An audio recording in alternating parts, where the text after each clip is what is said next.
Notre Père éternel, toi qui as tout créé, Dieu tout-puissant,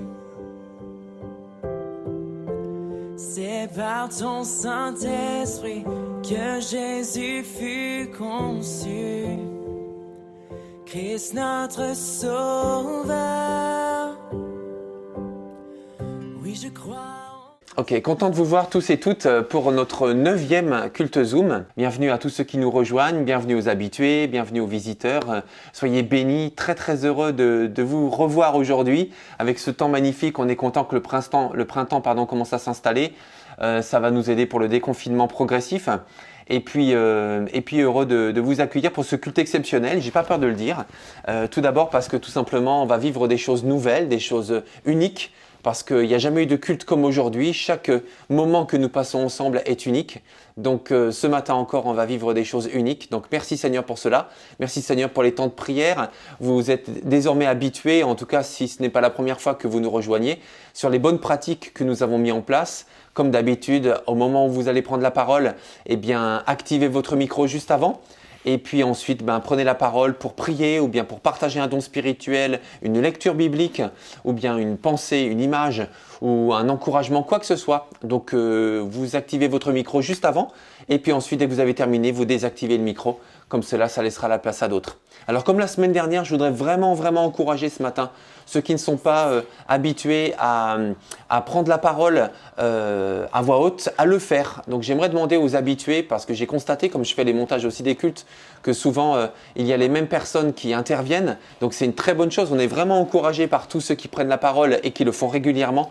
Mais on voudrait aussi laisser l'occasion à ceux qui sont moins habitués à le faire. Donc ce matin, les habitués, retenez-vous un petit peu. Et puis pour les autres, saisissez votre occasion et vraiment on voudrait que vous nous bénissiez aussi par votre prière, par votre intervention. Donc s'il vous plaît, faites-le librement, mais faites-le, c'est votre jour. Donc ça c'est pour la prière. Alors puisqu'on parle de prière, Dieu est puissant, Dieu est vivant et fidèle et il répond aux prières. Merci beaucoup pour ce visuel. J'aimerais vous partager ce témoignage parce que nous prions régulièrement pour notre ami Gérard. Quand je dis notre ami, c'est un ami à la famille Dibling. Donc il est en Alsace avec son épouse Monique et on a prié régulièrement pour lui pendant les réunions de prière. La Sentinelle s'est beaucoup investie pour lui parce qu'il a été en danger de mort pendant plusieurs semaines. Donc hier, j'ai reçu un mail et j'aimerais simplement vous lire ces quelques mots écrits par son épouse. Donc voilà une bonne dizaine de jours que Gérard est rentré à la maison. Donc là, c'est une photo qui a été prise, je pense, hier ou avant-hier. Donc Gérard est rentré à la maison depuis une bonne dizaine de jours et il profite de chaque instant et savoure la vie. La photo jointe est une preuve vivante du miracle de Jésus dans sa vie.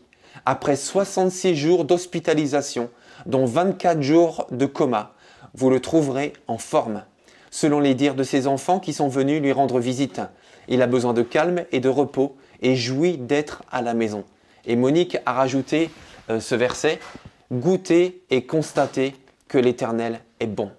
Donc merci Seigneur, après ces 24 jours de coma, il a vraiment frôlé la mort, il est asthmatique, il a été atteint par le Covid-19 et aujourd'hui il va beaucoup mieux. Donc gloire à Dieu et merci à vous tous pour vos prières. On va continuer à prier, non seulement pour ceux qui sont malades, mais on va continuer tout simplement à faire confiance à Dieu parce que Dieu est le même hier, aujourd'hui et éternellement. La Bible dit que Dieu n'est pas quelqu'un pour mentir, Dieu ne peut pas trahir sa parole et je me réjouis d'avance aussi pour le temps de la prédication tout à l'heure. Georges va continuer cette série sur l'armure du chrétien, équipé pour tout affronter et j'ai hâte de pouvoir entendre la suite avec chacun d'entre vous pour cette prédication. Donc merci Seigneur. Aujourd'hui aussi nous aurons un temps de Sainte Seine, donc je vous invite déjà à préparer les ingrédients, du vin ou du jus de raisin préférablement et puis ensuite du pain, quel que soit le pain, ce sera parfait. Donc préparez déjà les ingrédients pour que tout à l'heure lorsque Jean-Yves nous introduira dans ce temps des Saintes Seine, on puisse directement le vivre avec lui et avec chacun d'entre vous. Je vous invite simplement à la prière pour démarrer ce culte. Donc si vous le voulez bien, je vous invite à vous recueillir avec moi dans la prière et j'aimerais simplement demander à Dieu de conduire toutes choses pendant ce culte. Père éternel, je te rends gloire vraiment parce que ce matin, tu nous donnes ce rendez-vous, ce précieux rendez-vous pendant lequel tu as prévu de nous conduire à vivre de nouvelles choses avec toi. Alors merci Seigneur parce que tu es grand et puissant Et aujourd'hui encore, tu vas nous transformer, tu vas nous délivrer, tu vas nous restaurer, tu vas nous encourager et même nous défier à travers la louange, à travers la prière, à travers la Sainte Seine et aussi la prédication et même les annonces. Tout sera utile pour que ton règne vienne sur la terre comme au ciel et que ton royaume avance dans nos vies et que tu puisses continuer encore ce matin à nous faire avancer tout simplement dans ta pleine volonté. Alors je te prie aussi de consoler ceux qui sont attristés, d'encourager ceux qui sont abattus et aussi que tous ceux qui sont bénis d'une manière ou d'une autre soient rayonnants ce matin et que cette joie soit communicative. Merci mon Dieu pour ce précieux rendez-vous que nous vivons ce matin. Nous te laissons toute la place. Glorifie-toi ce matin dans nos vies au nom de Jésus. Amen. Amen. Merci Seigneur. Bien sans plus tarder, je vais laisser la parole à Nadège qui va nous conduire dans un temps de louange. Merci Seigneur pour tous ces moments précieux qu'on passe ensemble. Et j'avais vraiment à cœur cette semaine le parfum de louange, le fruit des lèvres qui confesse son nom. Et dans tout ce temps de louange qu'on va vivre ensemble, c'est vraiment ce qui m'habite, ce qui m'anime et que j'avais envie qu'on partage ensemble et qu'on fasse monter au Seigneur. Le premier chant dit « Faisons monter un parfum de louange, à nous la force ». À nous la puissance. C'est aussi des chants de proclamation parce qu'il y a des choses que l'on ne ressent pas forcément, mais par l'esprit, nous voulons prendre position parce que notre Dieu, il a tout accompli et on est là aussi pour dire, pour proclamer, pour prendre position et que par la foi, on saisisse les paroles de chaque chant. Amen.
Nos coupes pleines de ta présence, pleines de ton adoration, Seigneur. Pleines aussi de nos états d'âme, Seigneur, parce que tu nous veux tout entier, Seigneur. Alléluia. Tu as accompli toutes choses. Tu as sur la croix libéré nos vies, libéré nos cœurs, Seigneur. Alléluia. Tu as payé ce prix que nous ne pouvions pas payer, Seigneur. Rien que pour ça, nous voulons te rendre gloire et honneur.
est le rocher de ma foi. Amen. Dieu d'éternité, je te suivrai, libéré, racheté, délivré, pardonné. Je vivrai désormais pour toi. Libéré, racheté, délivré, pardonné. Je vivrai désormais pour toi.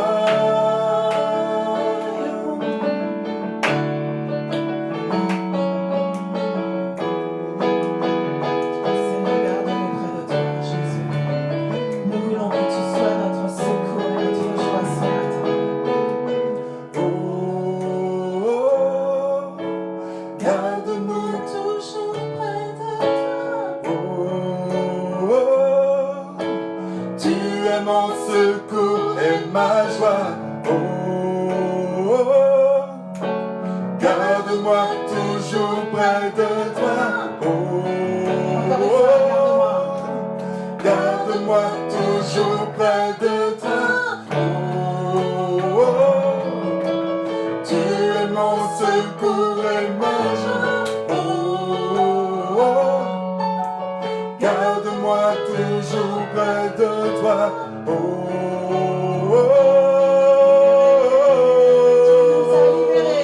Libéré, acheté, délivré, pardonné. Je vivrai pas semaine pour toi. Libéré, acheté, délivré, pardonné. Seigneur, merci pour ton œuvre. Merci pour ton œuvre. Pour toi, libéré, racheté, délivré, pardonné. Je vivrai désormais pour toi. Libéré, racheté, délivré, pardonné. Je vivrai désormais pour toi.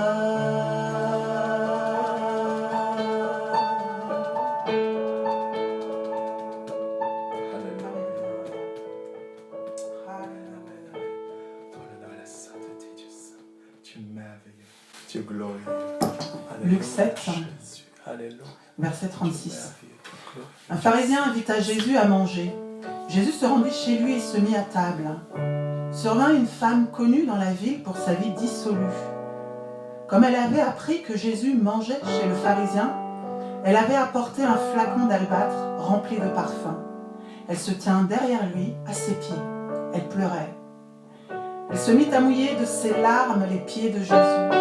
Alors elle les essuya avec ses cheveux Seigneur Jésus. et, en les embrassant, elle versait le parfum sur eux. Seigneur, tu es si beau, si glorieux. Ce qui m'a touché dans ce passage, c'est que cette femme, elle cherche la présence de Jésus. Elle est dans la ville, et à partir du moment où elle entend que Jésus est là, elle fait tout pour le voir. On dit que c'est une femme de mauvaise vie. On dit que c'est une femme qui n'aurait pas dû être dans la maison des pharisiens de Simon. Et je pense que Simon n'était pas ravi de la voir. Et cette femme, elle se tint derrière Jésus, elle se tient à ses pieds, dans cette attitude d'humilité, d'humiliation, reconnaissant qui elle est, mais surtout venant chercher sa présence. Et ce qui m'a touchée également, c'est l'attitude de la personne de nous qui venons auprès de Jésus. Et ce qu'elle a fait, en fait, il y a un parallèle entre la valeur du parfum qui est dans ce vase d'albâtre. Il nous a dit que c'est un parfum de grand prix, un parfum de valeur qu'elle verse dans les pieds de Jésus. Je vous invite à continuer à lire ce passage chez vous, puisqu'on voit que le Seigneur il dit qu'elle prépare sa sépulture future avec ce parfum de grand prix. Et non seulement il y a ce parallèle avec ce parfum de valeur qui est contenu dans ce vase, et son attitude qui a autant de valeur que le parfum, qui en a même plus que le parfum qui est dans ce vase. Elle vient, elle s'humilie, elle est à ses pieds, elle pleure, elle essuie ses pieds, elle baisse ses pieds À cette époque, les pieds de Jésus, les pieds de chaque marcheur, en fait, étaient pleins de poussière. Et ce n'étaient pas des pieds propres, hein, puisqu'on marchait avec des sandales. Et souvent, on donnait de l'eau aux visiteurs pour qu'ils se purifient, qu'ils se lavent les pieds. Et là, Simon, quand il reçoit Jésus, il ne l'a pas fait. Mais elle, avec ses larmes, avec ses cheveux, elle essuie, elle nettoie les pieds de Jésus. Et ensuite, elle les parfume. Et je trouve que ça me parle beaucoup par rapport à notre attitude dans la louange, par rapport à notre attitude quand on vient à Dieu, vraiment. Et apportons au Seigneur ce que l'on a.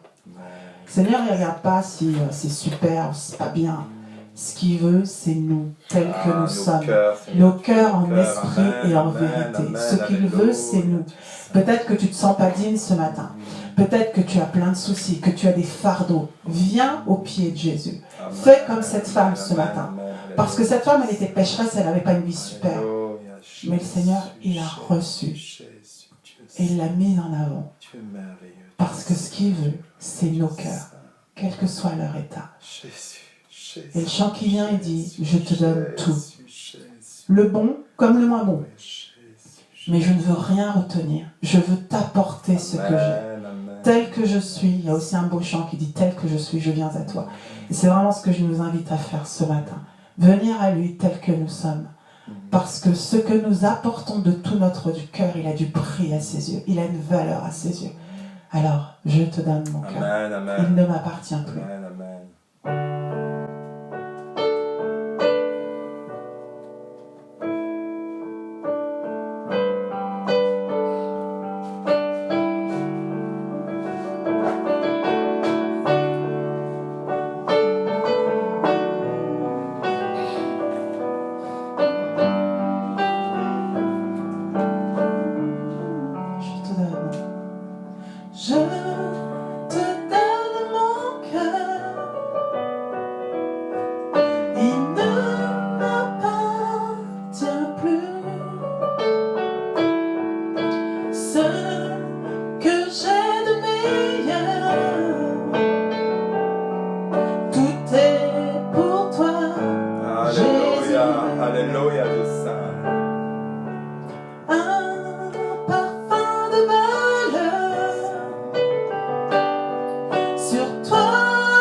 te donne tout.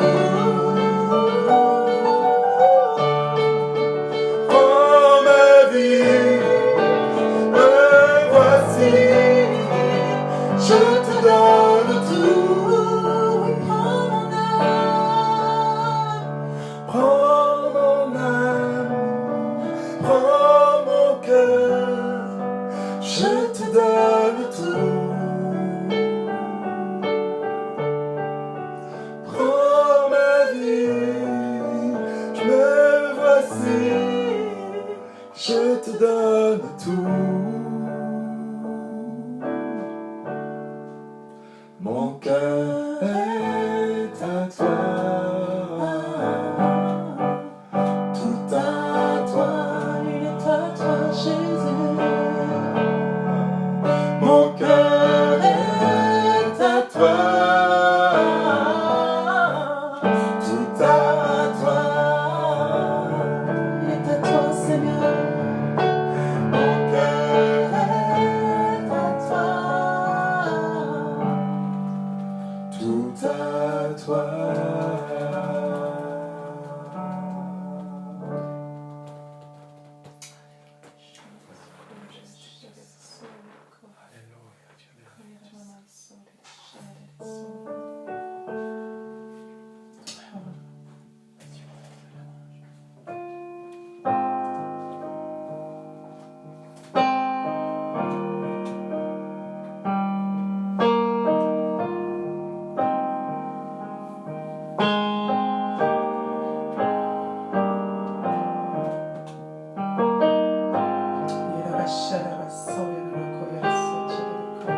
Sont venus pour adorer ton nom, Seigneur, et t'offrir nos vies comme des vivants sacrifices, Seigneur.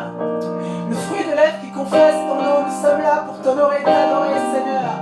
Toi qui es grand, toi qui es souverain, toi qui es le Papa céleste. Alléluia. Alléluia, tu sais que ma louange, mon adoration soit comme un parfum répandu devant toi, que ma louange s'élève jusqu'à toi comme un vivant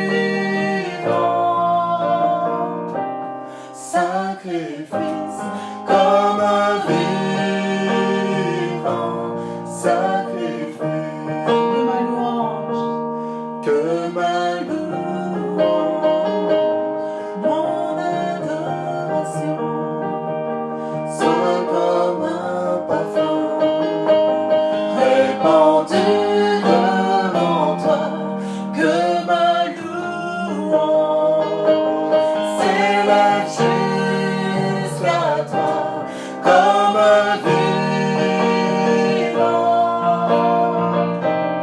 sacrifice, comme un vivant sacrifice. Nous acceptons d'offrir nos vies, nous acceptons de payer le prix comme une offrande agréable, comme un vivant sacrifice, comme un vivant sacrifice.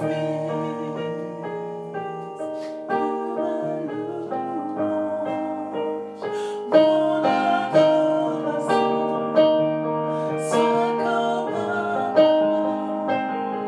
Répandu devant toi, que ma louange s'élève jusqu'à toi, comme un vivant sacrifice, comme un vivant sacrifice, comme un vivant sacrifice, comme un vivant sacrifice. sacrifice, comme un vivant sacrifice.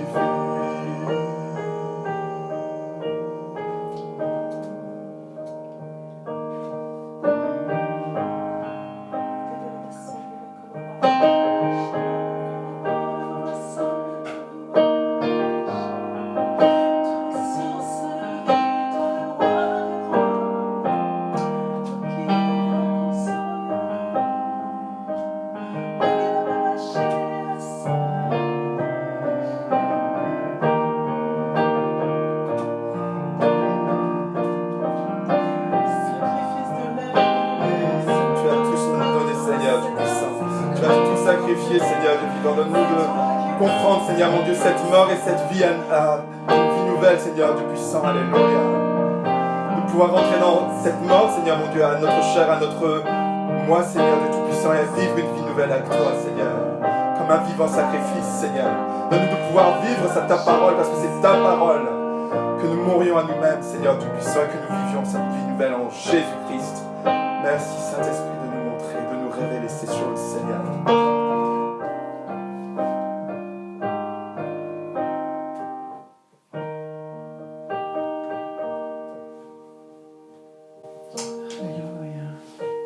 Offrons nos louanges ce matin, offrons nos cœurs à Dieu.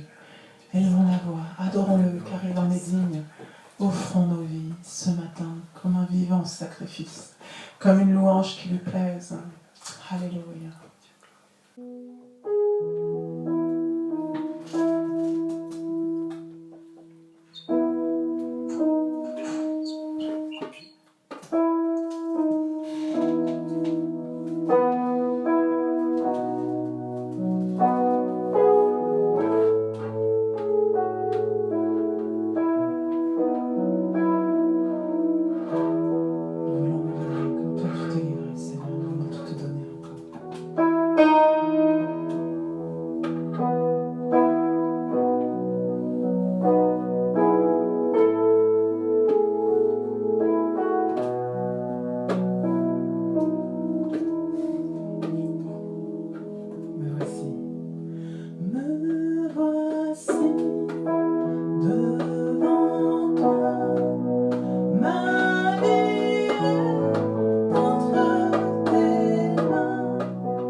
Je me livre totalement.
car je me livre totalement. Encore une fois, Ma vie n'est plus à moi, elle t'appartient Seigneur, car je me livre totalement. Ma vie n'est plus à moi, elle t'appartient Seigneur, car je me livre totalement. Je me livre totalement. Je me livre totalement. Tu peux m'utiliser. Je me livre totalement. Seigneur, je me livre totalement. Tu peux m'utiliser.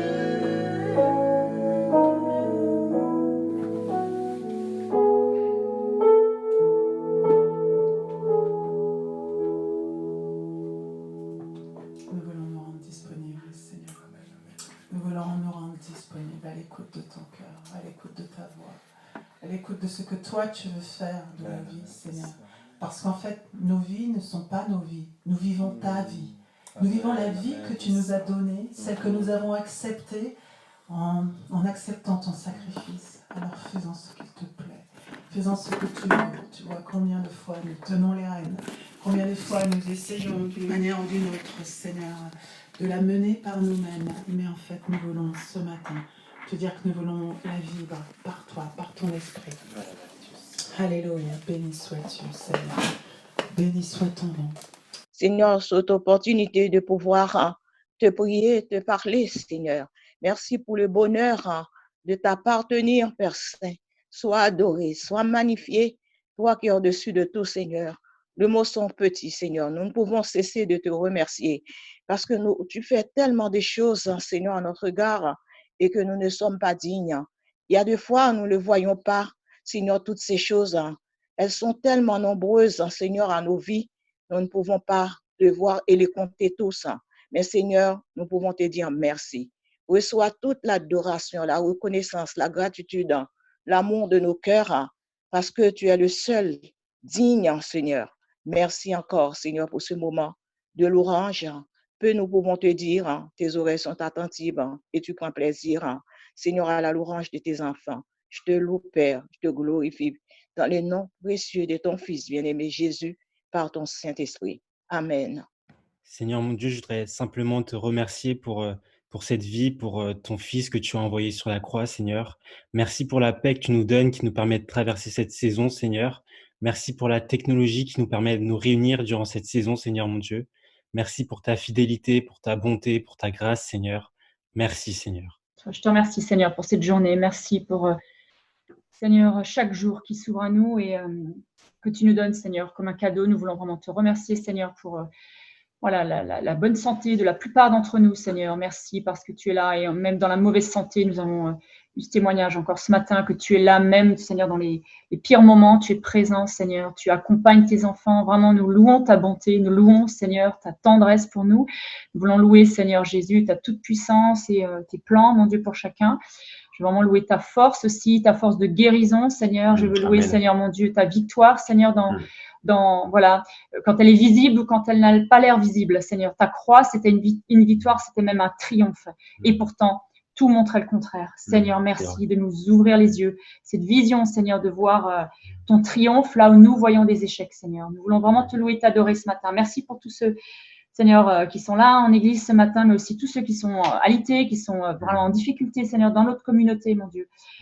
Vraiment, nous bénissons chacun, Seigneur, dans notre environnement, aussi nos voisins, aussi dans cette journée de fin de Ramadan. Nous bénissons les musulmans, Amen, Seigneur, amen, nous bénissons amen. nos amis pour que tu te révèles encore à eux, Jésus. Merci vraiment, Seigneur, parce que tu aimes chacun, Seigneur, dans sa condition, dans sa situation.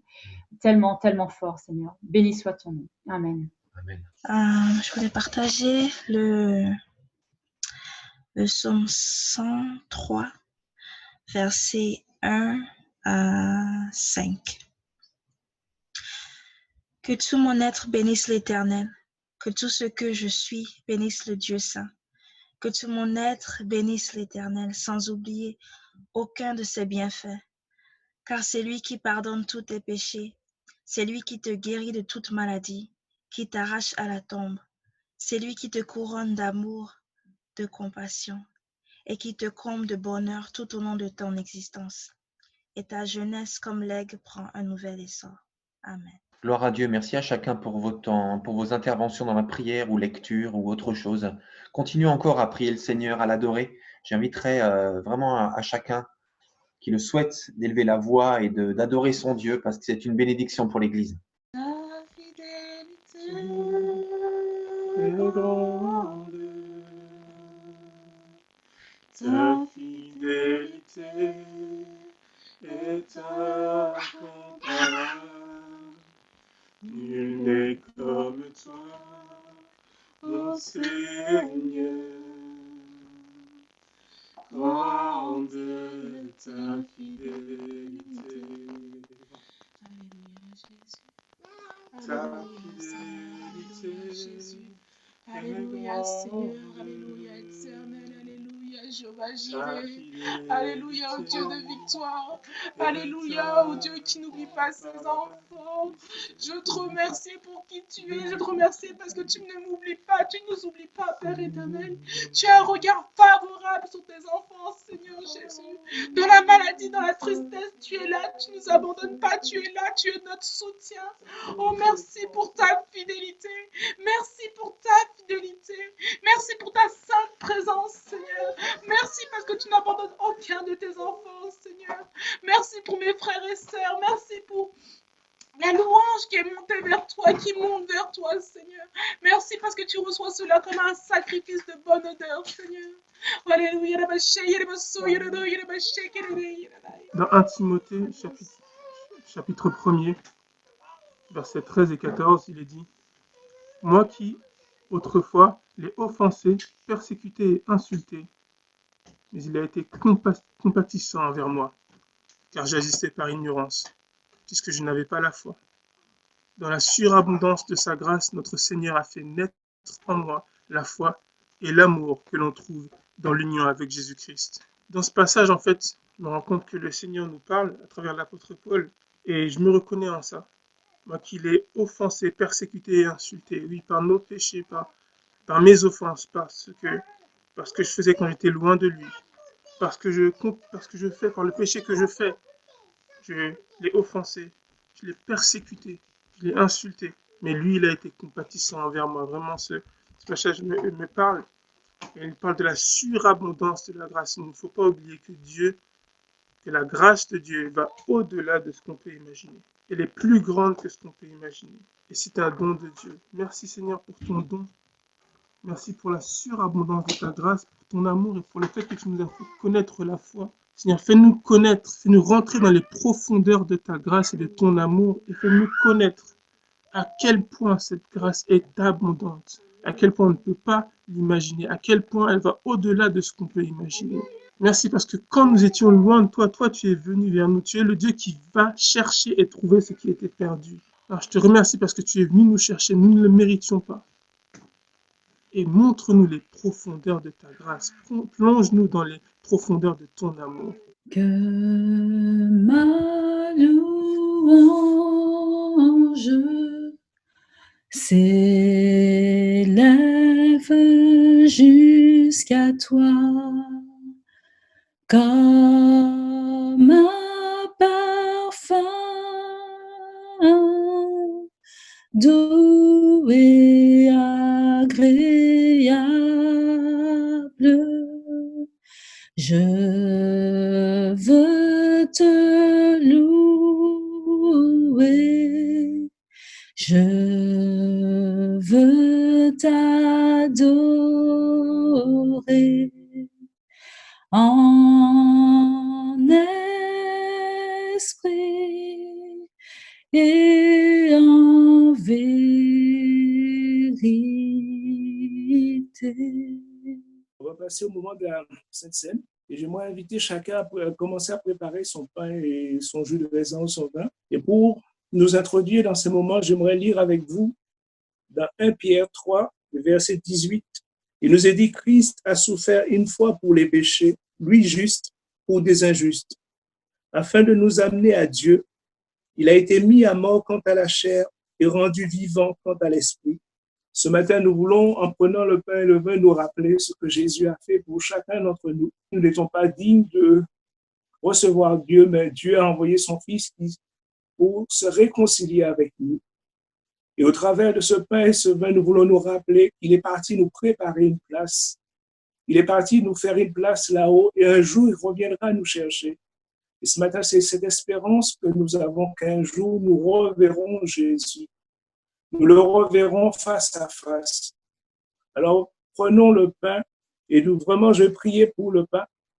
Seigneur, tu bénis ce pain qui nous rappelle que ton corps a été brisé. Ton corps a été brisé pour mon péché, pour ma maladie, pour mes manquements, mes fautes. Tu as tout accompli à la croix du Calvaire. Merci, Jésus, pour ce pain qui représente ton corps brisé ce matin. Amen. Nous voulons élever aussi la coupe qui représente le sang versé de l'agneau pour chacun d'entre nous. Il nous est dit, sans le sang de Jésus, personne ne peut voir Dieu.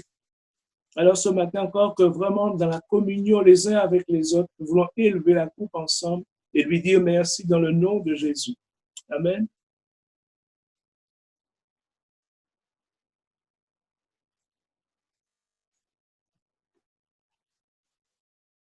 Seigneur, nous voulons élever ton nom parce que toi seul es digne. Toi seul es digne d'être adoré. Toi seul es digne d'être acclamé. Toi seul es digne d'être élevé. Et ce matin, au travers du pain et du vin, nous nous rappelons que nous n'étions pas dignes, mais à cause de Jésus, à cause de sa mort et de sa résurrection, tu nous as rendus dignes et tu nous as rendus aussi participants à ton œuvre. Et ce matin encore, nous venons tels que nous sommes. Nous venons tels que nous sommes et nous te disons, change nos cœurs et change nos vies. Et aide-nous vraiment à être comme toi tu veux, afin que le jour où tu reviendras, nous puissions te voir face à face. C'est l'espérance que nous avons, savoir qu'un jour, nous te verrons face à face. Alors donne gloire à ton nom au travers de chacun d'entre nous ce matin, au nom de Jésus. Amen.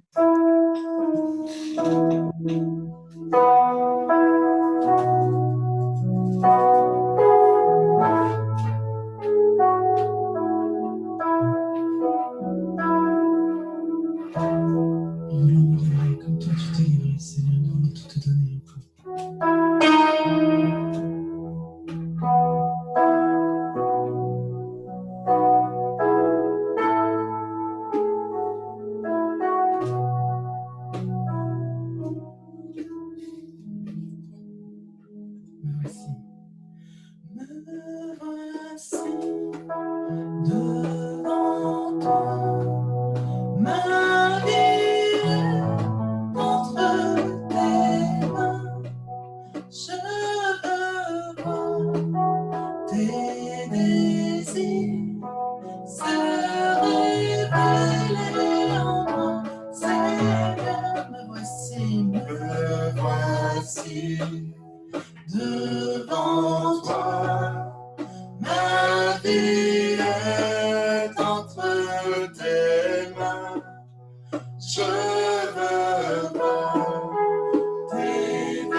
Je me livre totalement.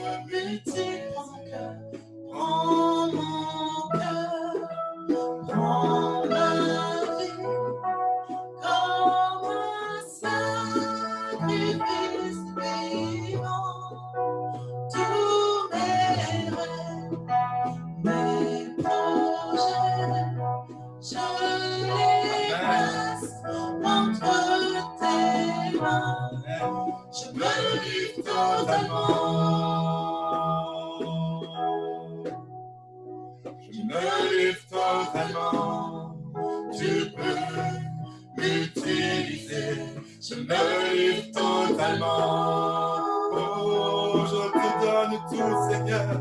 Je me livre totalement. Tu peux m'utiliser.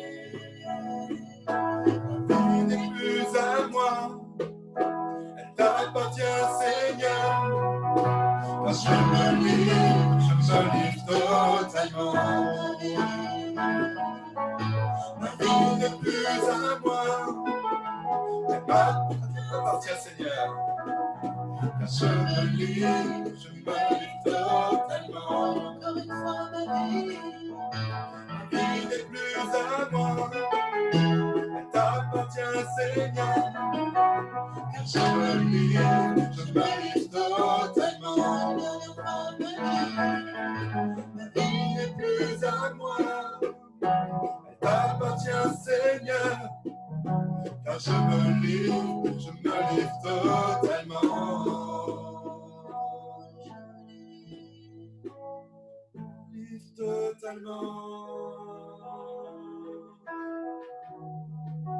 Je me livre totalement. Tu peux m'utiliser. Je me livre totalement. Seigneur, je me livre totalement. Tu peux m'utiliser.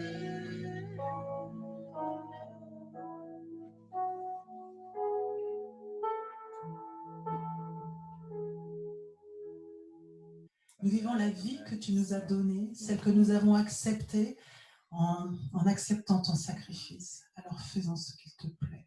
Faisons ce que tu veux. Tu vois combien de fois nous tenons les rênes, combien de fois nous essayons d'une manière ou d'une autre, Seigneur, de la mener par nous-mêmes. Mais en fait, nous voulons ce matin te dire que nous voulons la vivre par toi, par ton esprit. Alléluia, béni sois-tu, Seigneur. Béni soit ton nom. Alléluia, béni sois-tu. Oh Seigneur, merci. Merci aussi pour ta parole, pour ce que tu veux nous partager ce matin au travers de ce message, de cette prédication.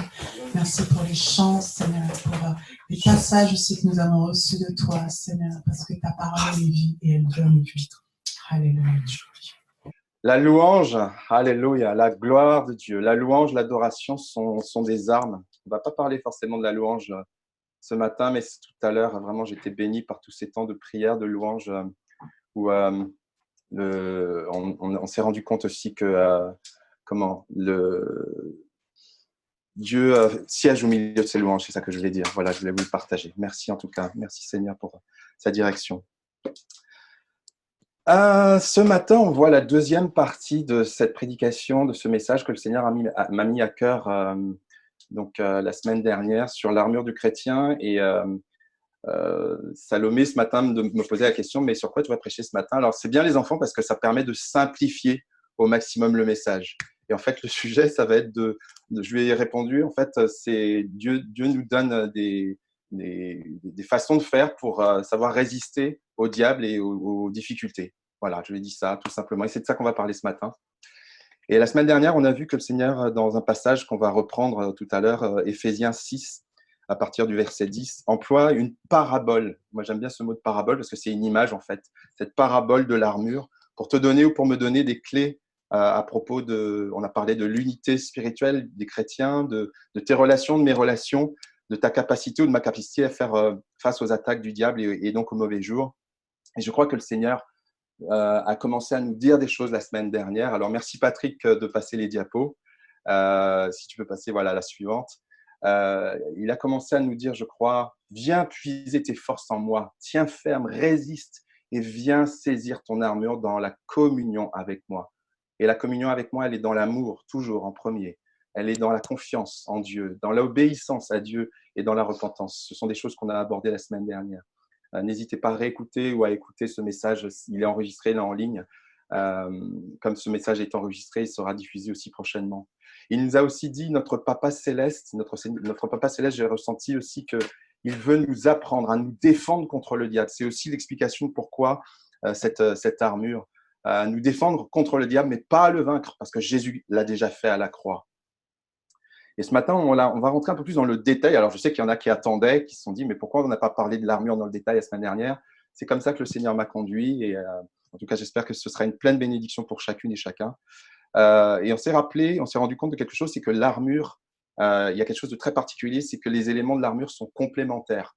On va voir, hein, vous avez vu le dessin à droite, le schéma à droite, mais je vous invite, avant de rentrer dans le détail de l'armure, qu'on reprenne ce passage. Éphésiens 6, versets 14 à 17.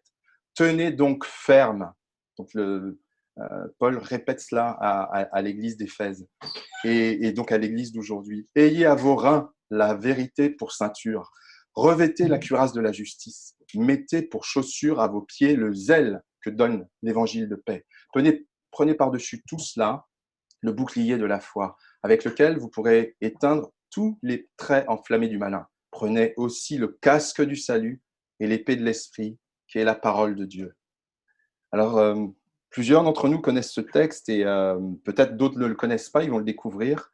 Mais en toute chose, même si on l'a lu des dizaines de fois, je pense qu'on va encore découvrir ce matin des choses, j'espère de toute façon.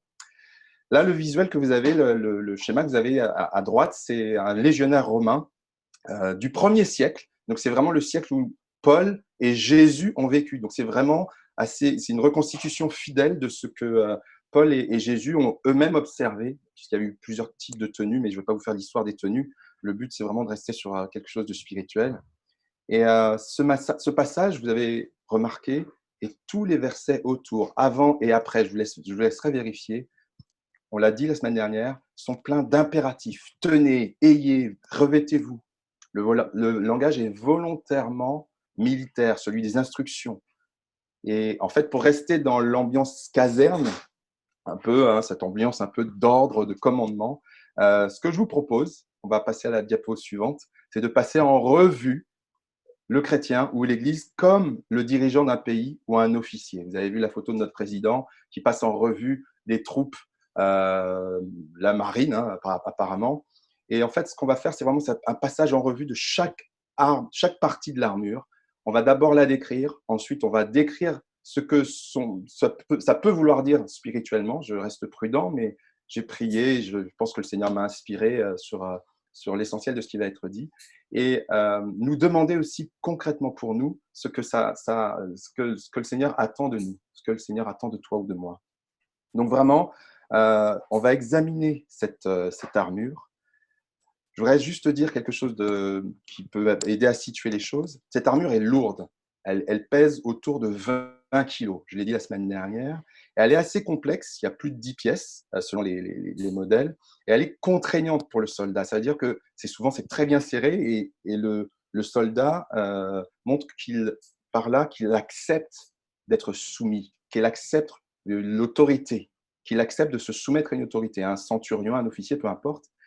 Et je vous parle de beaucoup de choses comme ça, mais il faut savoir que cette armure, elle est indispensable sur le champ de bataille. C'est non négociable, sinon, c'est une question de vie ou de mort. S'il ne porte pas l'armure sur le champ de bataille, et toi et moi, nous sommes sur un champ de bataille, on va en parler, eh bien, tu es en fait en danger. Donc la question, c'est qu'est-ce que ça peut bien vouloir nous dire à toi et à moi aujourd'hui, dans tes combats personnels, dans tes relations avec les autres et dans ta relation avec Dieu. Alors, on y va ? Ok, il y a des victoires à saisir ce matin. On va passer à la première arme. On y va. Arme numéro 1, la ceinture de la vérité. Ah, merci, juste après. Super. Paul nous dit sous l'inspiration du Saint-Esprit, « Ayez à vos reins la vérité pour ceinture ». C'est le verset 14.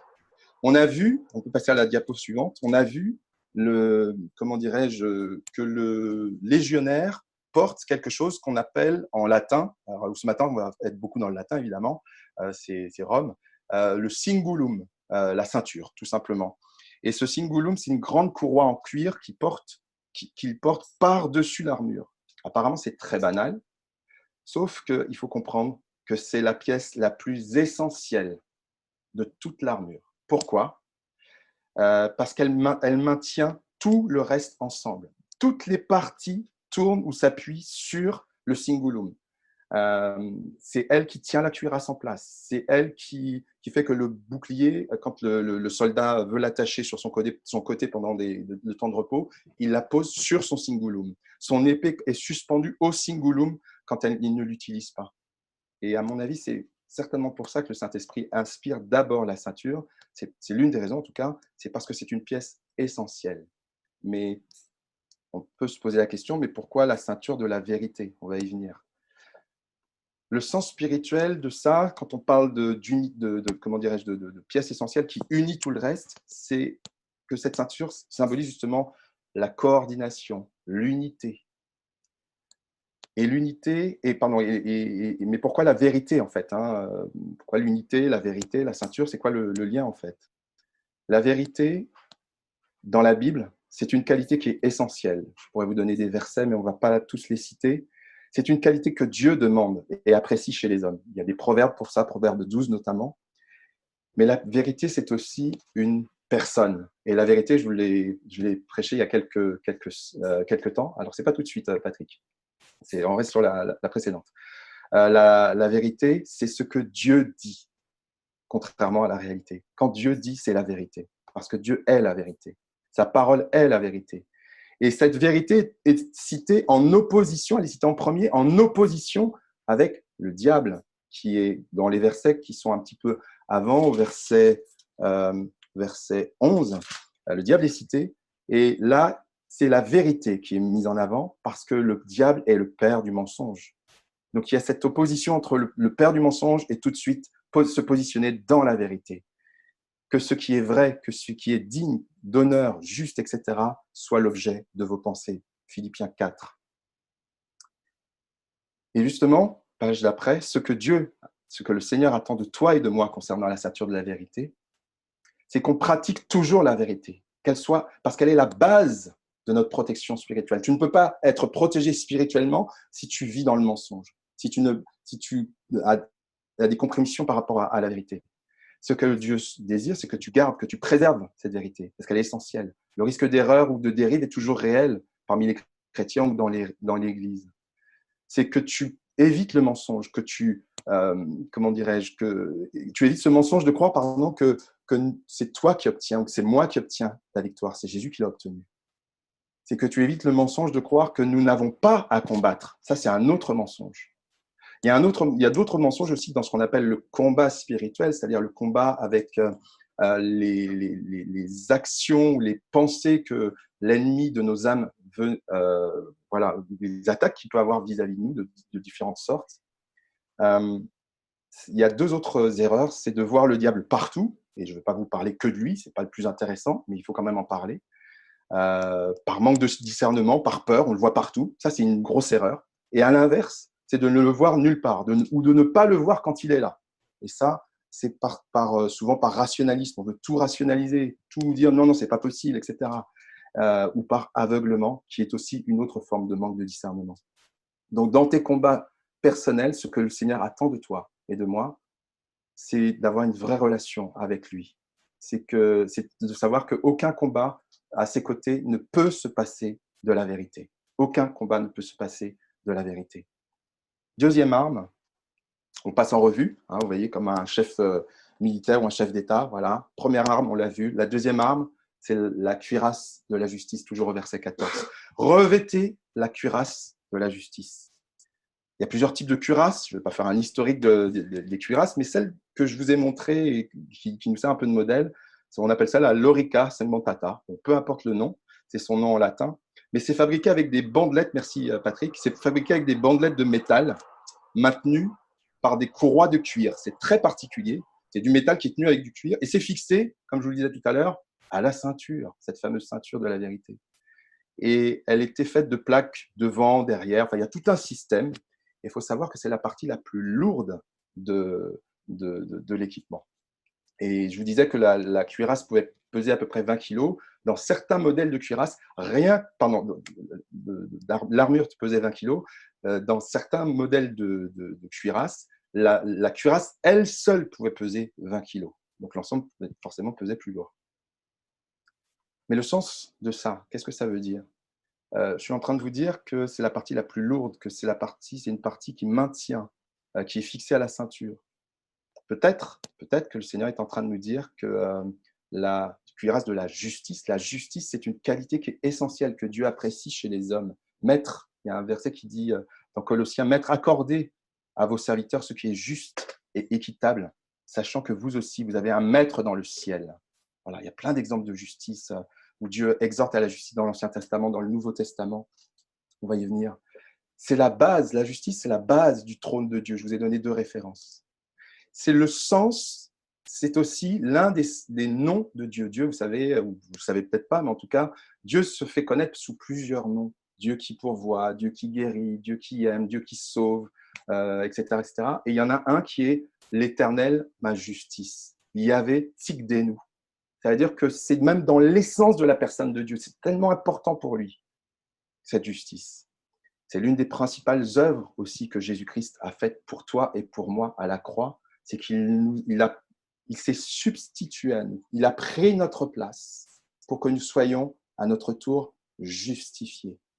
Tu es justifié, nous sommes justifiés parce que nous avons accepté ce sacrifice de substitution de Jésus-Christ à la croix. Alors, ce que le Seigneur attend de toi et de moi concernant la cuirasse de la justice, page d'après, c'est que tu sois un disciple ou pas ce matin, sache simplement que Dieu déteste l'injustice. Et ça me fait penser à tous ces prophètes de l'Ancien Testament qu'on n'aime pas trop lire, les Joël, les Amos, les Michée. On ne comprend pas très bien de quoi ils parlent, c'est souvent assez sombre, mais c'est simplement que souvent, Dieu dit qu'il condamne l'injustice entre les hommes. C'est quelque chose de tellement important pour lui. Mais il y a une autre chose dont on doit être conscient et qui fait partie de cette cuirasse de la justice, c'est que tu es innocenté par le sacrifice de Jésus-Christ à la croix pour toi et pour moi, je le disais tout à l'heure. Et à partir du moment où tu t'es repenti, et là je vous renvoie à ce qu'on a vu la semaine dernière sur la repentance, il n'y a plus aucune condamnation pour ceux qui sont en Jésus-Christ, qui ne vivent pas selon leur nature propre, mais selon l'Esprit de Dieu. Vraiment, si tu ne connais pas ce verset, apprends-le. Si tu n'arrives pas à l'apprendre comme ça, chante-le. Mais vraiment, c'est un verset super important. Il n'y a aucune condamnation et le diable ne peut pas te condamner parce que tu es en Jésus-Christ, parce que tu es justifié. Si tu ressens l'accusation, mets-lui ça en face pour pouvoir te défendre. Ça doit donc se voir, en fait. Comme une cuirasse, cette justice, ça doit se voir. Et c'est pour ça que dans nos relations avec les autres, Jésus-Christ nous a justifiés, je viens de le dire. Mais comme nous sommes justifiés, il attend que nous manifestions chacun d'entre nous la justice à notre tour. Que nous soyons des sources de justice. On continue la revue. Arme numéro 3, militaire, redresse-toi. Ce sont les chaussures du zèle de l'évangile de paix. Mettez pour chaussure à vos pieds le zèle que donne l'évangile de paix. C'est le verset 15. Alors, les chaussures, les sandales, comme ça paraît anodin, c'est des sandales, quoi. Bon, voilà, sauf que là, c'est très particulier. Ces sandales-là, les sandales du légionnaire, parce qu'on l'appelle le légionnaire, qui s'appelle Kaligae, sont des chaussures qui sont cloutées. En dessous, elles sont pleines de clous, un peu comme des crampons de joueurs de foot, par des pointes acérées d'environ, alors en général de 3,5 cm. Elles sont résistantes, elles permettent d'avancer, elles permettent de faire des longues marches. Et dans certains cas, dans certaines configurations de combat, les pointes font 10 cm de haut. Vous imaginez, quand il y a de la boue, quand il y a le poids, le barda, etc., ce sont des pointes, vous imaginez bien, qui sont faites pour avancer dans des terrains difficiles, mais elles sont surtout faites pour tuer. Voilà, pour le légionnaire romain. Pas pour nous, bien sûr. Le sens spirituel de ce que ça peut vouloir dire, pourquoi le zèle de l'évangile de paix? Le mot qu'il y a derrière zèle, en fait, c'est un mot qui veut dire le fait d'être prêt, la condition d'une personne ou d'une chose qui est préparée, qui est prête, qui est disponible. En fait, ce que nous dit notamment cette partie de l'armure, cette arme, puisque c'est une arme en fait du Kaligae, c'est sois prêt et disponible pour témoigner de Christ. Alors, Tu peux te poser la question, mais est-ce que tu as ces chaussures-là? Est-ce que tu es prêt dans ton cœur? C'est ça que ça veut dire. Est-ce que tu es disponible pour parler de Jésus? Et notamment quand le Saint-Esprit te pousse à le faire et que tu ne veux pas le faire parce que tu es impressionné, parce que tu trouves plein de raisons pour ne pas le faire. En tout cas, ce sont des chaussures qui sont destinées à avancer, à avancer et à tuer pour le soldat romain, mais à avancer et à transmettre la vie, en fait, pour ce qui concerne le disciple de Christ. Les pas que tu feras sur le territoire ennemi sont des pas d'amour, de paix pour des gens, mais de destruction pour le diable et son armée. Donc ce sont des pas, voilà, je répète, les pas que tu feras sur le territoire ennemi sont des pas d'amour et de paix pour les gens, mais de destruction pour le diable et son ennemi et son armée. Ce que le Seigneur attend de toi et de moi, concernant les chaussures du zèle, c'est que tu avances. Il faut avancer, il ne faut pas stagner ou reculer. Il y a une idée de dynamique, en fait. Il y a une idée de quelque chose qui avance. Et je me demandais pourquoi, en fait, c'était la troisième arme, pourquoi c'était aussi important, c'était aussi haut dans la liste. J'ai l'impression que c'est parce que si tu as donné les commandes de ta vie à Christ, en fait, c'est en train de te dire, si tu donnes ta vie à Christ, tu ne feras pas du surplace. Si tu ne lui as pas encore donné ta vie, la vie qu'il te promet est passionnante, elle est pleine de changements, elle est pleine de nouveautés, voire même d'aventures dans certains cas.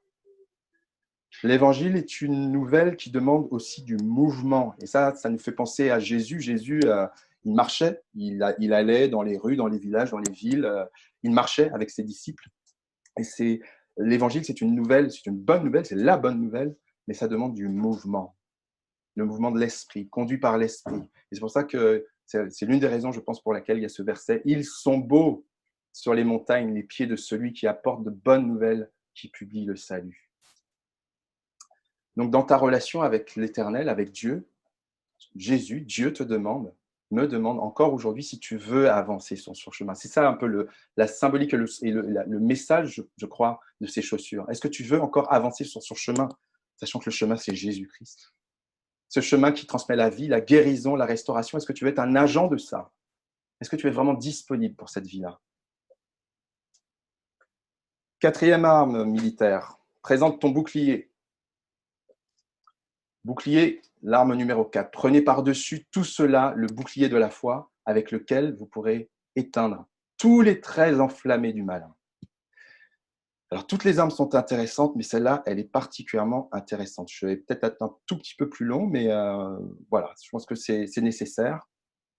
Le bouclier romain, en fait, merci Patrick, s'il te plaît, pour la page d'après, le bouclier romain s'appelle le scutum. Voilà, vous avez appris plein de mots latins ce matin, donc voilà, c'est bonus. C'est un bouclier alors qui est soit en bois recouvert de cuir, soit en métal. Et il a toujours une forme un peu comme ce que vous voyez, demi-cylindrique en tout cas, un peu incurvé.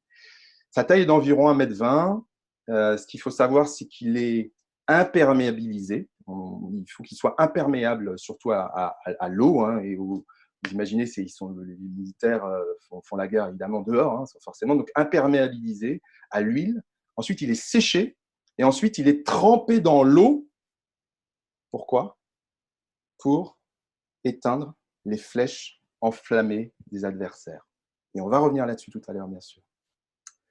En général, il est peint avec des motifs, et les motifs représentent des puissances, des divinités qui sont censées protéger le soldat. Alors, le sens de tout ça, on peut se poser la question, mais quel rapport entre un bouclier et la foi, en fait? Certainement, parce que c'est pour faire face aux attaques de l'ennemi dans nos pensées, à ce que nous voyons, ce que nous entendons, il nous faut des convictions. Il nous faut quelque chose de solide, quelque chose qui fait front, en fait. Et c'est un peu l'image du bouclier qui fait front. D'un côté, le soldat est convaincu que les motifs couvrent son bouclier et vont le protéger, mais de l'autre, le chrétien ou la chrétienne, la personne qui croit en Jésus, a la foi que son Dieu le protège. Et voilà, ça fait front. C'est une conviction solide. Et qu'est-ce que ça peut vouloir dire que le bouclier éteint les flèches enflammées? Je vous disais tout à l'heure que le bouclier, il a tout un processus et à la fin, il est trempé dans l'eau pour éteindre. Avant tout, il s'agit de foi, pas de croyance, pas de vague pensée. Un bouclier, c'est par définition quelque chose de solide. Et c'est en contact avec les coups. Donc des vagues pensées, ça ne fait pas le poids en fait. Des vagues croyances, ça ne fait pas le poids. il te faut des fondements, il te faut être assis dans la parole. C'est ça que ça veut dire. On va prendre des exemples, comment dirais-je, alors attendez, je vais voir pour ne pas être trop long. Je vais vous les dire après. Je vous les dirai après. On va passer à la diapo d'après. OK. Donc, il nous faut quelque chose de solide, quelque chose qui est par-dessus, voilà, par-dessus, puisqu'il s'est dit dans le verset, par-dessus tout, ou en toutes circonstances, prenez le bouclier. Ce que le Seigneur attend de toi et de moi concernant le bouclier, c'est que tu le brandisses vraiment.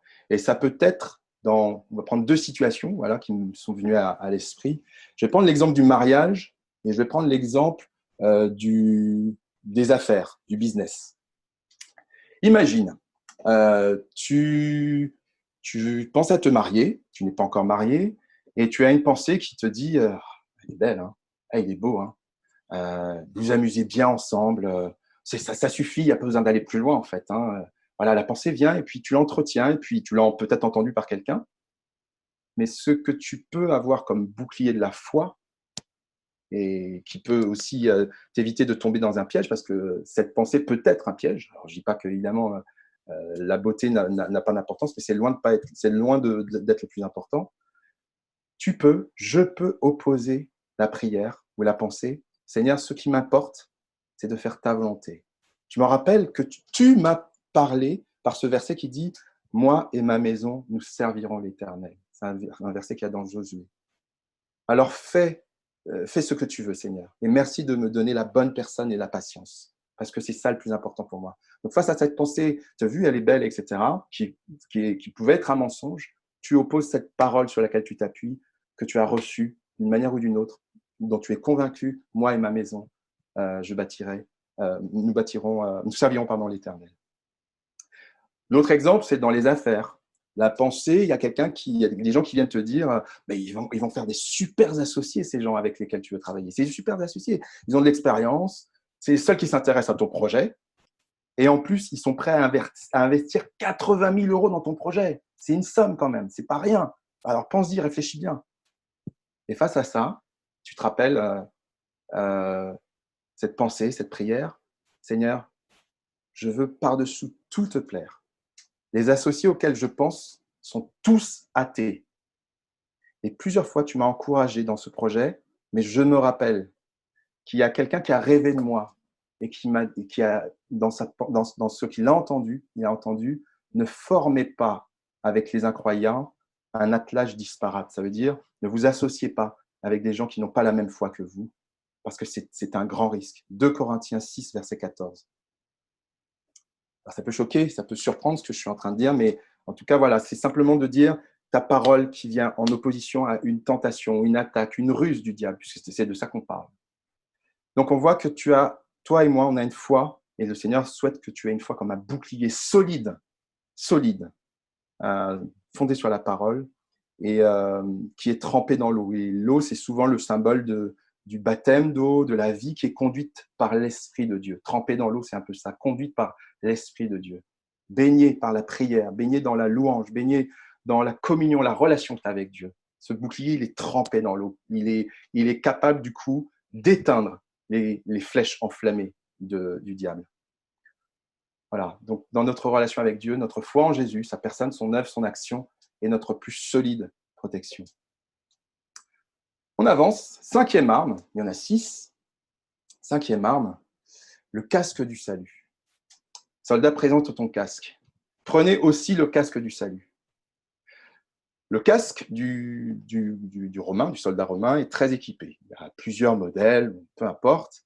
Il protège les oreilles, il protège la mâchoire, vous l'avez peut-être déjà vu, il protège même la nuque. Alors moi, ça me faisait sourire parce que je crois me rappeler que le casque de Dark Vador aussi, il protège un peu la nuque. Je pense qu'ils sont un peu inspirés de ça.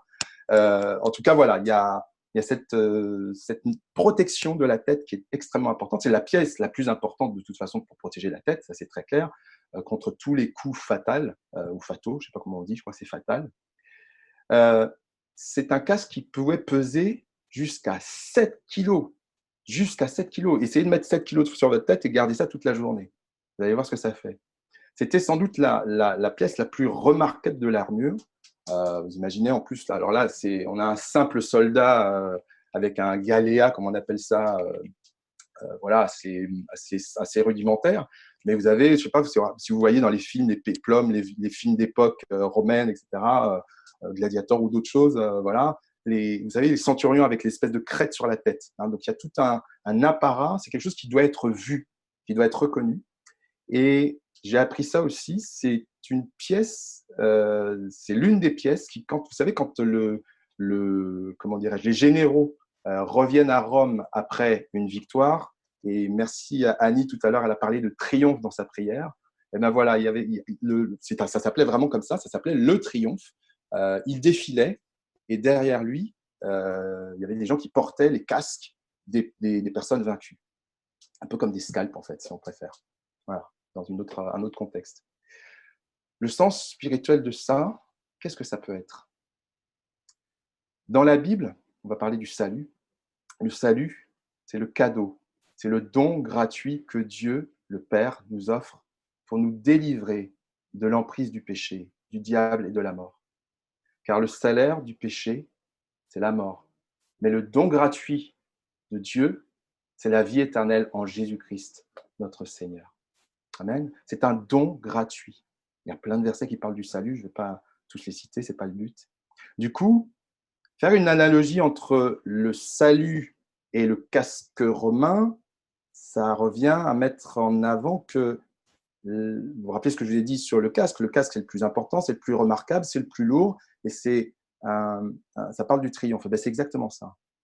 C'est le salut en Jésus-Christ, c'est l'acte le plus important que Dieu ait fait vis-à-vis de nous. Il n'y a de salut en aucun autre qu'en Jésus-Christ. Il n'y a pas d'autre nom qui a été donné sur terre et dans les cieux par lequel on puisse être sauvé, sinon le nom de Jésus-Christ. C'est aussi l'acte le plus lourd. Je vous ai dit que le casque pouvait peser jusqu'à 7 kilos. Alors lourd, quel rapport? J'ai l'impression, c'est une hypothèse et c'est ce que je crois, mais je vous laisse l'examiner, que le Seigneur vraiment nous inspire, que ça parle de la lourde, quand il y a un passage dans l'Ancien Testament, plusieurs passages qui parlent de la lourde présence de Dieu. On parle de kavod. Kavod, ça veut dire en hébreu la gloire. Ça parle de Shekinah, ça parle de la présence de Dieu. Mais kavod, ça veut dire quelque chose qui est la gloire, et la gloire en hébreu, ça veut dire quelque chose de lourd. Kavod, ça vient vraiment de cette notion de lourd, quelque chose de pesant. Ça me rappelle, il y a des années de ça, alors c'est vrai que je suis particulièrement vieux, donc ça fait un certain nombre d'années que je suis dans l'église, mais je ne suis pas tout seul. Il y en a qui rigolent, mais je ne suis pas tout seul. On a vécu à l'église de Pontoise, dans notre salle de culte, un temps d'adoration dont je me rappellerai toujours, un temps tellement intense, et peut-être que tu as déjà vécu des temps comme ça, et je prie qu'on en vive et qu'on en vive toujours chez nous, quand on est réunis, peu importe, où il y avait une telle présence sensible, qu'on ressentait de la présence de Dieu, que plusieurs se sont prosternés devant Dieu. Ils étaient écrasés par la gloire de Dieu, en fait. Et c'était glorieux parce qu'il y a eu, enfin, je ne me rappelle plus dans les détails ce qui a été dit, etc., mais on était plusieurs à être vraiment dans l'adoration de Dieu. Et c'est vraiment cette dimension du salut, de quelque chose de lourd, de quelque chose de glorieux, de profond. Quelque chose de lourd, ça veut dire quelque chose de glorieux dans la pensée de Dieu et dans la pensée de la parole.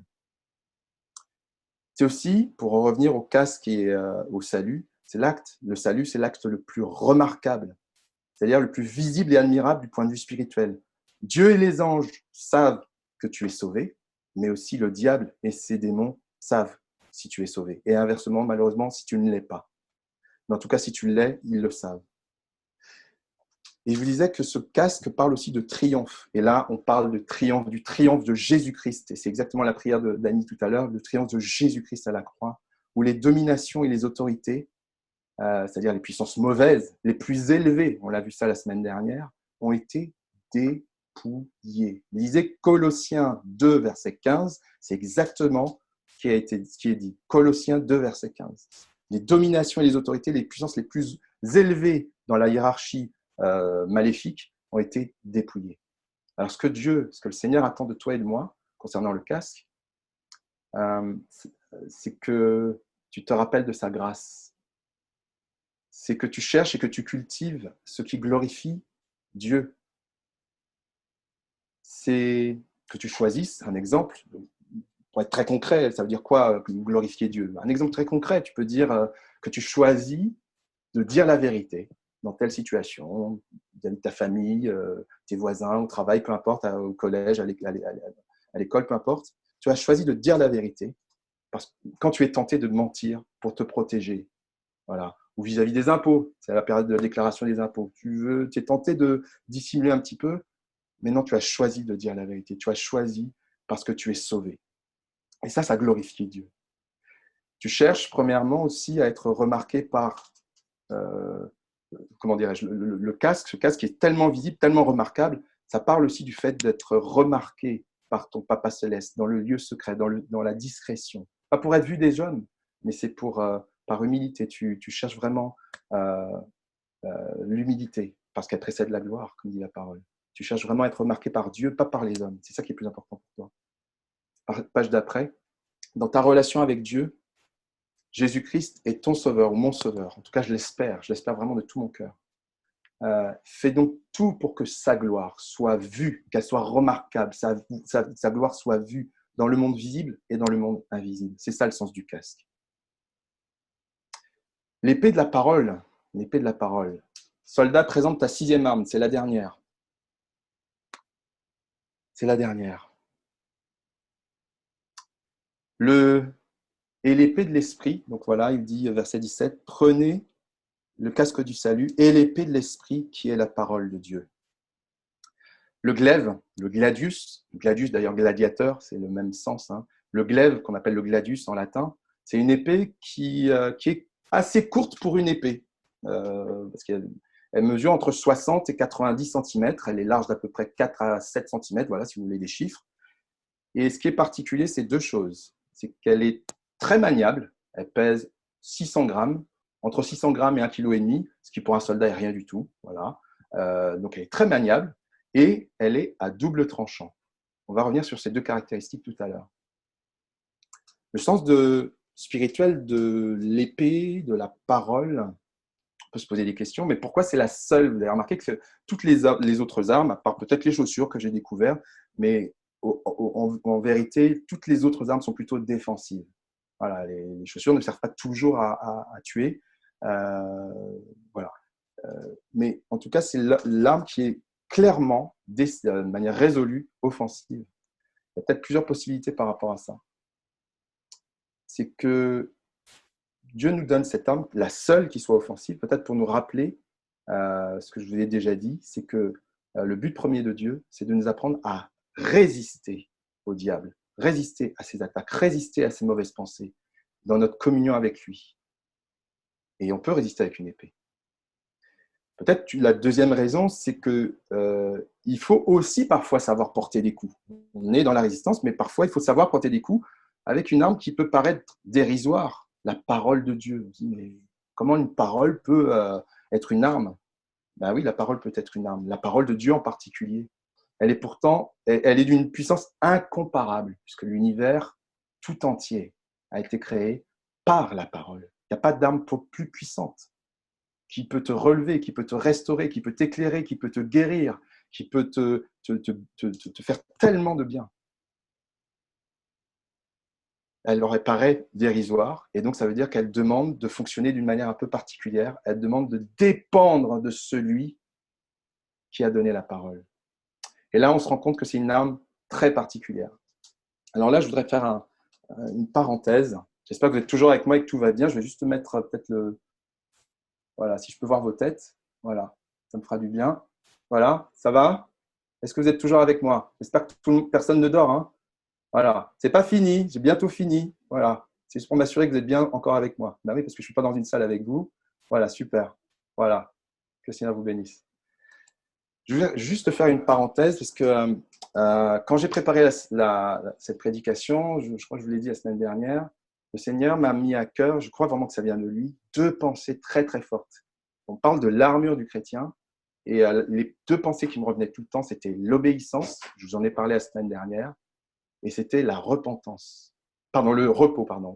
L'obéissance et le repos.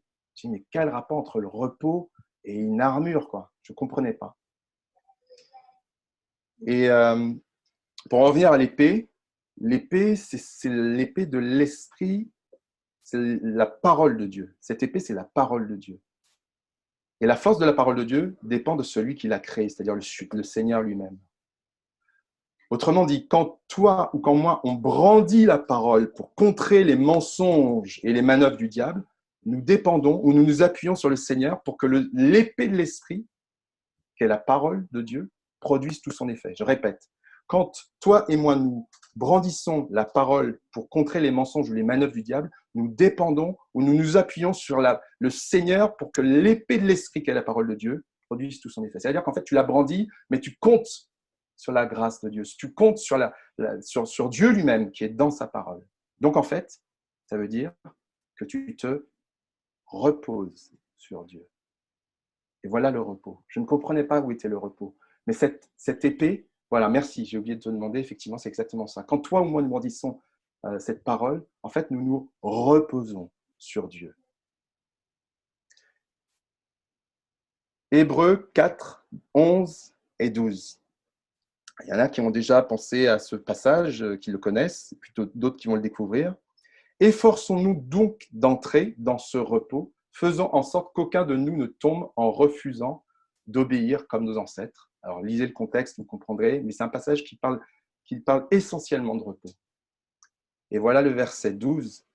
En effet, je l'ai souligné, en effet, la parole de Dieu est vivante et efficace, plus tranchante qu'une épée quelconque à deux tranchants, pénétrante jusqu'à partager âme et esprit, jointure et moelle. Elle juge les sentiments et les pensées du cœur. Vous voyez, l'épée à deux tranchants dont je vous parlais depuis tout à l'heure. Cette épée à deux tranchants dont il est parlé, en tout cas, qui est le modèle que Paul avait sous les yeux.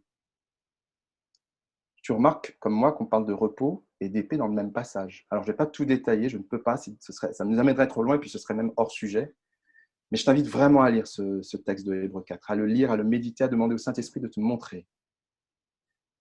Toi, tout ce que je peux dire, sans dévoiler Hébreux 4, c'est que le repos en Dieu, c'est jamais, alors repos, c'est un mot un peu perturbant ou troublant, ou c'est un faux ami, ça n'est jamais l'inactivité. C'est plutôt la certitude que ton activité, elle va être constructive, elle va être sans entrave, parce que tu vas t'appuyer sur Dieu. Si Dieu te dit de te reposer sur lui, ce ne sont pas des vacances, parce qu'il te promet simplement que tu vas réussir et que tu vas avoir une paix incomparable dans les circonstances que tu vis. Le repos aussi, ou l'épée, est en même temps un instrument de conquête. Vous imaginez le soldat, évidemment, c'est un instrument de conquête, mais c'est aussi un instrument, alors moi ça me surprenait, je me suis arrêté là-dessus, pénétrante jusqu'à partager âme et esprit, jointure et moelle. Ça veut dire que on ne peut pas partager évidemment physiquement l'esprit et l'âme, ce ne sont pas des données physiques, mais des jointures et des moelles, on peut le faire. Et en fait, ça me parle de la finesse, quelque chose de très fin, quelque chose de très précis. Cette parole, elle est très précise, elle est très fine. La parole de Dieu, je t'encourage vraiment à la connaître, à la méditer, à te la mémoriser, à la vivre surtout. Elle est tellement fine, tellement précise. Alors, ce que le Seigneur attend de toi et de moi concernant l'épée de la parole, on va revenir juste sur deux caractéristiques et on aura bientôt fini.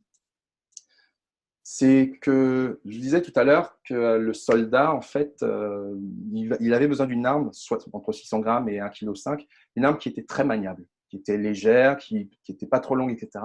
Et très maniable, ça me parle du fait que toi et moi, on doit connaître suffisamment notre épée. Elle doit être maniable dans nos mains, on doit savoir la manipuler, entre guillemets. Ça veut dire qu'on doit savoir l'utiliser, on doit la connaître. On doit vraiment, je t'encourage, tu peux par la lecture de la Bible, évidemment, le plus régulièrement possible. Peut-être si tu ne connais pas Dieu au début, ce sera de temps en temps, mais vraiment au bout d'un certain temps, le plus régulièrement possible, dès que possible, même tous les jours. Tu manges tous les jours, tu te nourris de ta parole tous les jours. En apprenant par cœur des passages, en méditant, en cherchant, en creusant, en adorant, en louant Dieu. La louange et l'adoration sont des armes extraordinaires, d'après ce que dit la parole. En proclamant les versets, et des versets qui concernent les situations de vie dans lesquelles tu te trouves. Et puis, l'épée, qu'est-ce que ça peut vouloir dire aussi? Vous avez vu qu'elle est à double tranchant. Ça veut dire que toi et moi, on devrait pouvoir, ou on doit pouvoir l'utiliser utiliser la parole de Dieu. Alors, quand je dis utiliser, je mets des guillemets, il ne s'agit pas de manipuler, mais c'est simplement de la connaître, de l'appliquer, de la mettre en application de manière appropriée, selon l'inspiration du Saint-Esprit.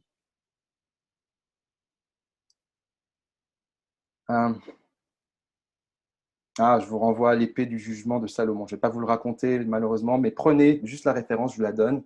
1 Roi, chapitre 3, verset 16. 1 Roi 3,16. Vous connaissez peut-être Jean 3,16, mais là, il y a 1 Roi 3,16. Voilà, c'est l'épée du jugement de Salomon. Je vous renvoie à cette histoire. Et je vais terminer. Conclusion. Alors, là, on arrive à la fin de ces deux messages. C'est difficile de tout résumer, hein, le message de la semaine dernière et celui-ci, mais je crois que le Seigneur utilise cette parabole de l'armure pour parler à son Église, afin qu'elle reste unie. On en a beaucoup parlé la semaine dernière, moi aujourd'hui, mais vraiment, Éphésiens parle de l'unité. Et le Seigneur nous donne ces clés, c'est plus que des clés, c'est tellement précieux, cette parabole pour parler à son Église, pour qu'elle reste unie et qu'elle sache se défendre. Tu peux passer les diapos d'après, s'il te plaît? Viens puiser tes forces en moi, dit le Seigneur. Tiens ferme, résiste et viens saisir ton armure dans la communion avec moi, dans l'amour, dans la confiance, dans l'obéissance, dans la repentance. Je sais que je l'ai déjà dit, mais c'est fait exprès, parce que je pense que c'est tellement important. Et le Seigneur, je pense, me dit, je veux t'apprendre à te défendre contre le diable. Tu n'as pas à être la victime du diable. Tu n'as pas à le chercher, tu n'as pas à le provoquer, mais je veux t'apprendre à te défendre. Et je t'ai donné des armes, mais pas à le vaincre, car ça, Jésus l'a déjà fait.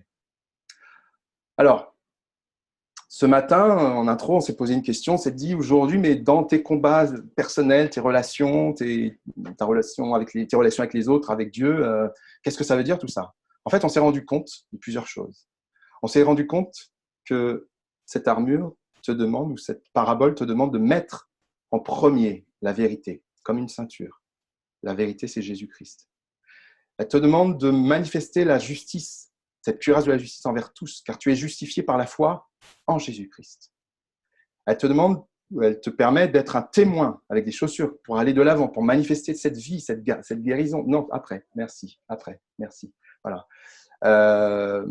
D'être un témoin qui va de l'avant pour manifester la vie, la guérison, la restauration sur le chemin, et le chemin, c'est Jésus-Christ.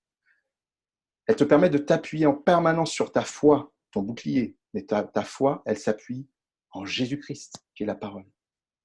Elle te permet de manifester par tous les moyens, alors acceptables bien sûr, la gloire, manifester la gloire de ton Sauveur, ce casque du salut, ce casque glorieux.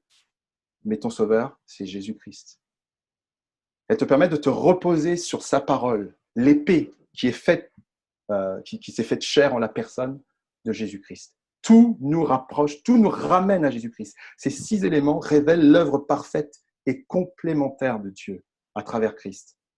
Alors ça peut te paraître difficile, peut-être que dans un domaine particulier, tu as besoin de progresser. Et ce que je vous propose pour terminer, c'est un défi. Alors vous pouvez, merci pour la page d'après.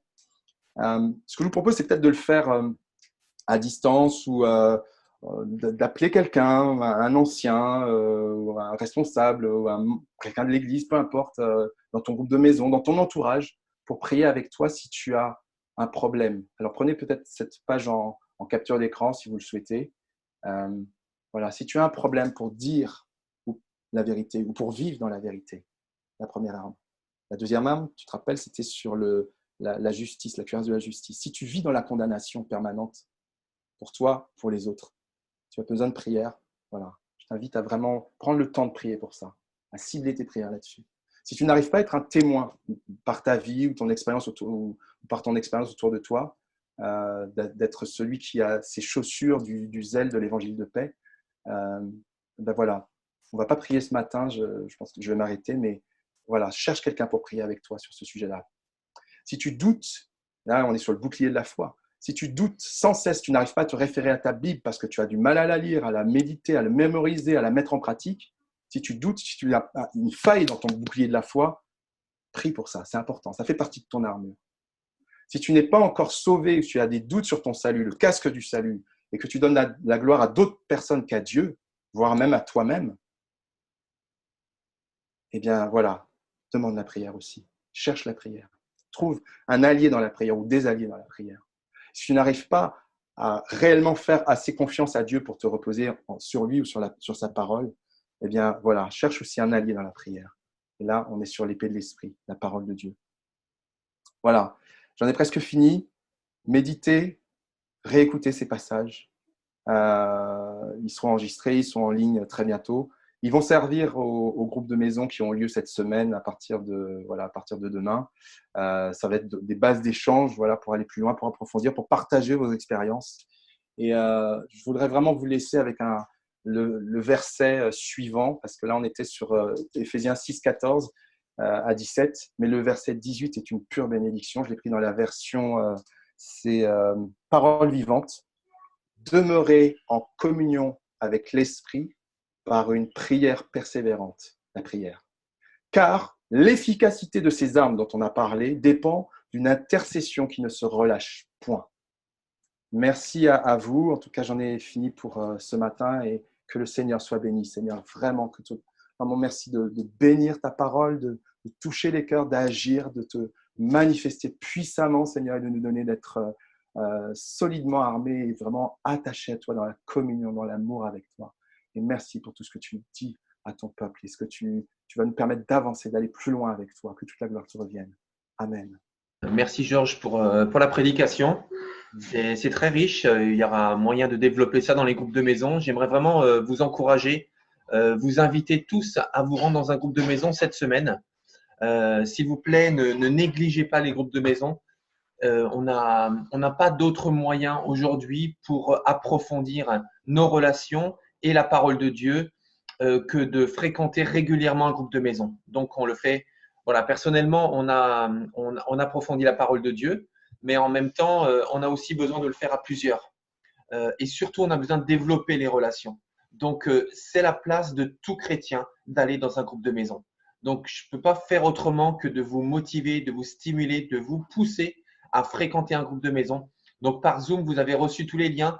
D'ailleurs, je vais demander à Sarah sans doute de renvoyer les liens aujourd'hui ou demain, parce qu'il semble que, comme ils ont été envoyés il y a quelques semaines, eh bien, ils ont peut-être été un petit peu perdus dans le nombre de messages que nous avons reçus.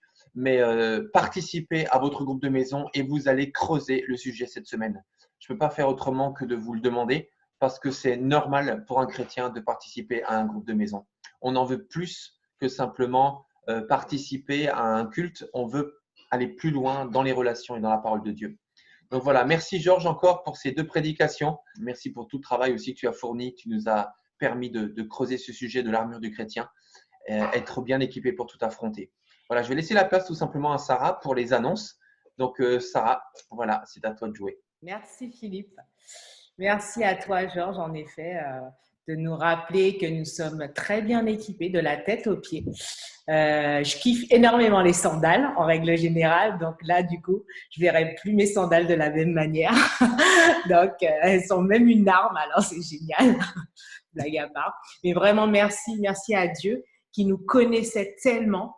Donc il savait qu'on avait besoin d'être équipés vraiment sur toute la partie de notre corps pour faire face à tout ce qu'on affronter au quotidien sur cette terre. Donc, merci à toi, Georges, de nous avoir partagé ça et merci à Dieu de faire toutes choses merveilleusement bien. Donc, je voudrais aussi rebondir sur le fait que nous avons besoin aussi de continuer à faire confiance à Dieu en lui offrant nos dîmes et nos offrandes. Donc, nous voulons encore vous encourager à donner pour l'œuvre de Dieu, pour tous les projets qui sont en cours, pour tout ce dont nous avons besoin de développer ou nous avons besoin d'avancer. Et nous avons aussi besoin de donner, voilà, d'offrir nos dîmes et nos offrandes, comme on a dit aussi durant ces temps de louange, de nous offrir comme une offrande qui est agréable à Dieu. Et ça passe aussi par les finances qui nous a permis aussi d'avoir et il pourvoira à tous nos besoins. Ça, c'est aussi une promesse qu'il a faite. Et Dieu tient toujours ses promesses. Donc, je vous encourage à lui faire confiance. Je voudrais aussi vous rappeler, donc cette semaine, nous allons nous retrouver sur différents temps. Mais comme Philippe l'a dit précédemment, au début du culte, Nous allons nous rencontrer, l'équipe pastorale et le conseil d'administration, pour parler donc de la vie de l'Église et aussi faire un bilan sur le confinement et le déconfinement. Donc, il y a beaucoup de questionnements par rapport à ce qui a été dit, les décrets qui ont été mis en place cette semaine par le gouvernement. Donc, nous allons en discuter. C'est parmi les objectifs de cette rencontre qui va avoir lieu cette semaine. Donc, nous allons revenir vers vous suite aux échanges que nous avons eus. Donc, cette semaine, nous allons nous voir aussi dans les groupes de maison. Donc, juste pour rappel, nous avons un groupe de maison le mardi chez les Gillots, le mercredi chez Catherine Ndamé, mais aussi le vendredi chez les Makengo et aussi chez les Bassettes. Donc, bien sûr, les liens et les jours pourront vous être transmis pour que vous puissiez directement vous connecter à ces temps de partage, ces temps de bénédiction, ces temps où on peut prier et ces temps, bien sûr, où on peut échanger sur les prédications qui ont eu lieu le dimanche précédent. Le week-end prochain, nous allons nous retrouver pour notre Convention nationale 2020. Donc, cette année, on l'a déjà répété, il y a une particularité, c'est que nous allons la vivre chez nous, mais nous allons la vivre ensemble. Donc, vous aurez des informations concernant la connexion dans les jours qui vont suivre. Donc, vous allez savoir comment nous allons nous connecter, mais le programme vous avait déjà été présenté. Donc, sur les 2 journées, comme habituellement, du samedi après-midi jusqu'au dimanche après-midi, donc avec les différents temps et les différentes interventions. Donc voilà, comme nous nous retrouvons pour la convention, bien sûr, nous n'allons pas nous retrouver pour notre culte à 10h30 sur Zoom pour le culte de Pontoise. Donc, profitez bien de ces temps tout au long de la semaine et voilà, continuons à prendre de nos nouvelles, continuons à être ensemble et à continuer à vivre l'Église avec un grand E. Donc, finissons par la prière, si vous voulez bien.